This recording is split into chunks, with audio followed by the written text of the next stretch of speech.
So, who doesn't love a scrappy log cabin block? Let's do it, but quilt as you go. Just before we get started, I want to tell you about this idea I had for a free quilt as you go along. So stick around and I'll tell you all about it. So in this video, I'm going to show you how to piece a log cabin block in the traditional way. I'm also going to show you how to stitch and flip it onto batting and backing. And then I'm going to talk about a couple of different ways that you can join quilted log cabin blocks together. Hi, I'm Monica from Pattern Poole TV, and for the last 5 months I've been posting a weekly video about quilt as you go. So I've ended up with all these blocks hanging around the studio, and I thought, hey, why don't we just do a quilt as you go along? If you're a beginner, if you're advanced, or somewhere in between, and you're just looking for a fun, supportive group and something we can all do together, then this could be for you. But if this isn't for you, no problem at all. We're still going to be posting our usual weekly quilt as you go video, giving you lots of tips and tricks for quilting. That way you can add it all to your patchwork and quilting repertoire. So how's it going to work? Well, it's free because there aren't any written instructions. All of the measurements will be put on the screen, so you can screenshot it, you can take a photo, you can write it down, and then all you do is just follow along as I make the block in the video. Actually, I'll get Laura to put the measurements in a weekly blog post, and you'll be able to find that on our website, and we'll put a link in the description for you. So what are we going to make? Well, it's a mystery quilt because I'm making it up as we go along. There's going to be 36 blocks that they all start at 10 inches. They could finish around 9 inches. It's going to look like the quilt behind me. So we've got 6 blocks across, 6 blocks down. Some of the blocks are going to be repeated and some of the blocks are going to be one-off designs. Now there's no requirements list for this because it's a scrap quilt. So quilting and patchwork is inherently thrifty. So we're going to use up what we have. Now every backing square is going to be 10 inches. So you can use a layer cake for your backing squares and your quilt can look fun and reversible on the back. Every fabric on the front is just going to be from my stash. So if you don't have a stash of fabrics, go and get a fat quarter bundle pack, some layer cakes, maybe even some charm squares. There's lots of little bits that you'll be able to use up in the quilt. But just watch every week and see what we're using. If you want your colours to look like mine, just try and copy those colours as we go along. So I'm going to join the blocks together just in the same way that I did with the diamond string quilt, where I put the cover strips on the back. So that's fully machine sewn. Or you'll also have the option of joining them together using the more traditional joining strip method. So if you'd like to get involved, subscribe to our channel, Pattern Poole TV, and click the notification button so that you don't miss out on a video. You can also join our private Facebook group, and you can also head to our website and sign up for our email newsletter. And if you're sharing any of your pictures on social media, we're going to have a hashtag, which is hashtag Pattern Poole QAYG along 2021. We thought we'd give it a date because if you enjoy it, we're going to come back and do it again. The first 4 blocks are going to be the blocks that I made in last week's video. So you might want to go back and check that one out after you've watched this video. And today's block is a scrappy, quilt as you go, kind of wonky log cabin block.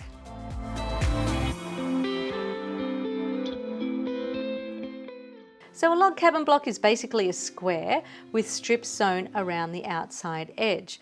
To make our block, we're going to start with a 3.5 inch centre square, and then you're going to need 6 dark fabrics and 6 light fabrics. The first 4 strips in the dark fabric are going to be cut 1.5 inches, and our 2 outer strips are going to be cut 2.5 inches.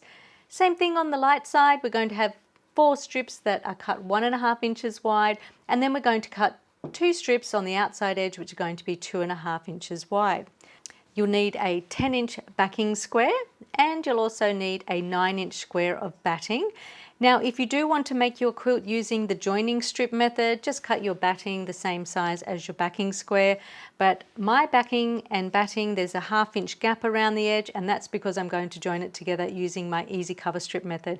I have held my pieces together using a light application of basting spray. So here are the cutting instructions if you want to take a screenshot or a photo. And if you're joining in with the quilt as you go along, we're going to make 4 log cabin blocks. So for each block, you're going to need a 3.5 inch centre square.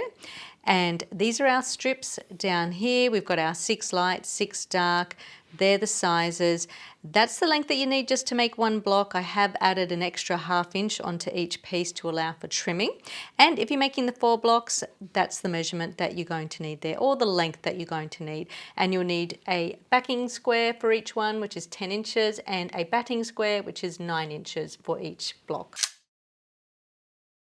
So at the sewing machine, I have a neutral coloured thread on. I have a size 70 needle, and that's a finer needle because I'm only sewing through 2 layers of patchwork fabric. I also have a stitch length of 2, and the reason why I have a stitch length of 2 is because when you're piecing, you don't really back tack or reverse, so a smaller stitch length is less likely to come undone. And I also have my 1/4 inch foot on with the guide. So if you're making 4 log cabin blocks, you want to make all 4 exactly the same, and you'll see why when I go to lay them all out. So first of all, I have my center square, and I'm going to take my first strip and pop that on like this, so right sides together, and I'm just sewing with a 1/4 inch seam. So before I flip my strip out to press it, I'm actually just going to trim it to the same size as my center square. And now I press the seam, spin the block anti-clockwise, and place your next strip right sides together, and we're going to start it level with the top edge of our first strip. Now if the top edge of this strip is nice and straight, you can just make it level with the top edge of your first strip. Trim and press. So now that we have 2 light strips sewn on, we're going to spin the block anti-clockwise again, and we're going to sew a dark strip on.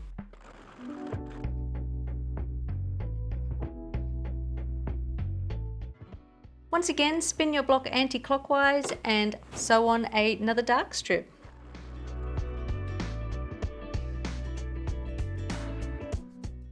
Spin your block anti-clockwise and now sew on another 2 light strips and then another 2 dark strips in the same way.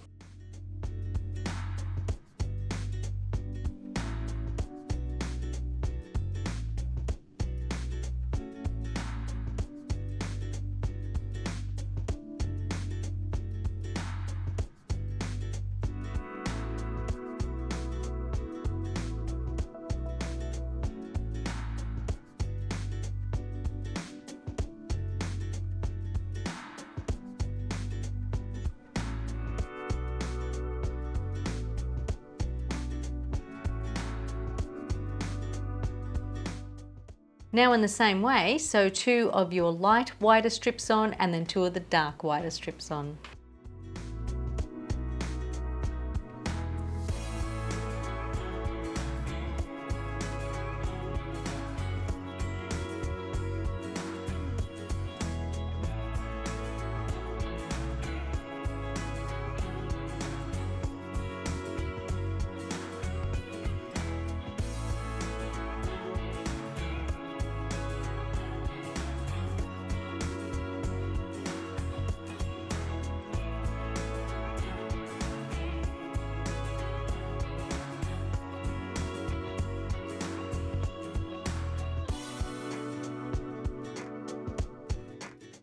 So there's my finished log cabin block. Now log cabin blocks can be made in all different sizes. You can have a smaller center square. Your strips can be different sizes or the same size. I've actually chosen to use a wider strip around the outer edge because I know that we're going to have a lot of beginners in this group, and that way, you know, if it works out a little bit smaller, you can easily trim it back.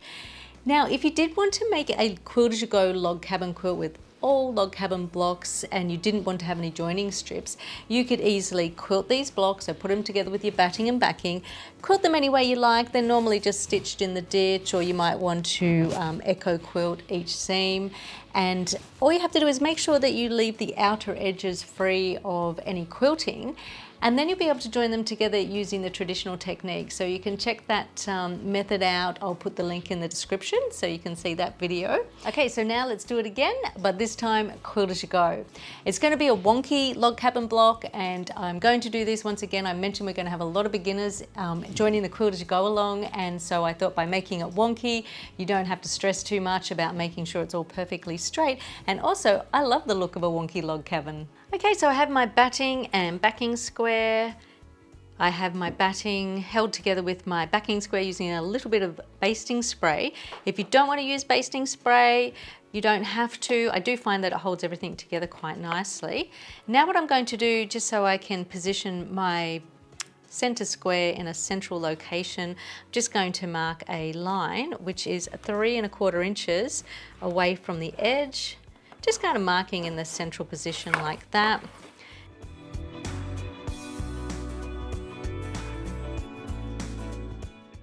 Now I'm going to take my center square and place it in the center But to make it wonky, what I'm going to do is I'm just going to off-center that slightly. So if you can see my marked line, I'm going to have about 1/8 of an inch away on each corner, just like that. Then I'm going to take a pin and I'm going to pop a pin in the center. Make sure you don't make this too wonky, otherwise all your strips won't fit on, so it's slightly wonky. Okay, so for our Quilt As You Go log cabin block, I have my neutral colored thread on. This time I have a size 80 quilting needle on, and that's because we are actually quilting while we are sewing. It's a bit of a heavier needle.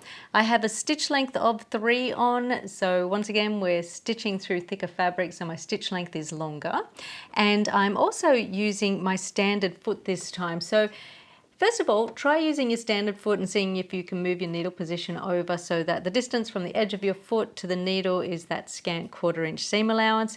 If you find that your work is puckering up a little bit, you may need to put your walking foot on. But I'm just going to use my standard foot, as I say, with my needle position moved over. And now it's time to sew. And I'm going to make this block in the exact same sequence that I made the last block.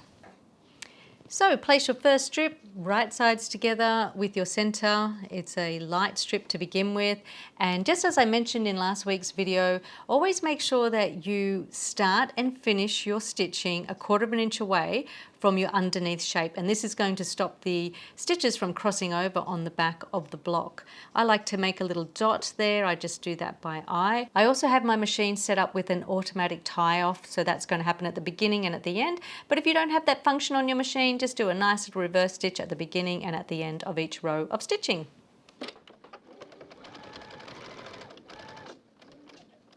So I'm just going to finger press my piece over. You can press as you go. I find when I'm doing the batting and backing, I just like to press it over, finger press as I go. So remember, it's 2 lights and then 2 darks.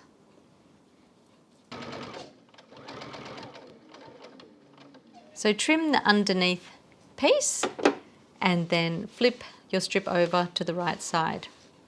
And continue stitching and flipping your strips around just in the same way that we did with the first log cabin, but we're just stitching and flipping through the batting and backing.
When your block is complete, press it and trim it to the same size as your backing square.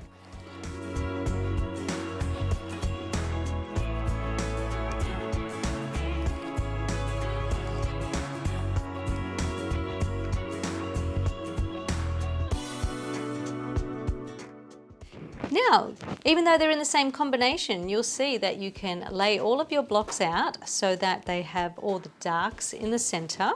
And even though everything was made in the same combination, all of the pieces look mixed up, you can also turn them so that you can have the lights in the center.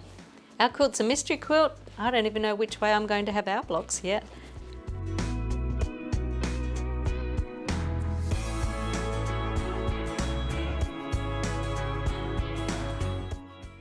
I love a wonky block, so there will be more wonky blocks to tie in with these ones. So if you're joining in with the Quilt as you go along, there's 8 blocks to get started with. So next week's video is going to be my top tips for Quilt as you go, just to give everyone a chance to get started and catch up. So thanks for watching, and I'll see you next week. Bye.